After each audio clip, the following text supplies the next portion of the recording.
बिस्मिल्लाहिर्रहमानिर्रहीम। अस्सलाम वालेकुम दोस्तों, इसका सीट के नक्के टूटे हुए हैं, धक्कों में खड़क खड़क करती है।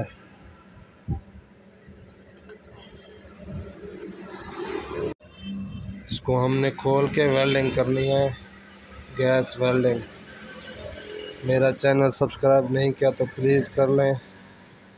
वीडियो पसंद आए तो लाइक कीजिएगा।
दोस्तों, इन सब के अपने बोल्ट लाजमी चेक कर लें ताकि ये ढीले ना हो।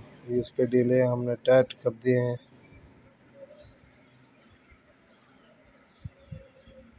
देखें, फुल टाइट हो गए। गर्म हो तो पानी की मदद से इसको ठंडा कर लेना है। इसकी हम सीट पट्टी लगाएंगे। सीट पट्टी के चारों बोल्ट होते हैं, इसको लाल कवर भी कहते हैं। इसके बाद सीट लगाएंगे। सीट के भी 4 बोल्ट हैं। ये देखें, लाल कवर।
वीडियो पसंद आए तो लाइक कीजिएगा। मेरा channel Mazhar bike repairing subscribe नहीं किया तो प्लीज़ ज़रूर करें, सब्सक्राइब कर दीजिएगा। मिलते हैं नेक्स्ट वीडियो में, तब तक के अल्लाह हाफिज़। अस्सलामु अलैकुम।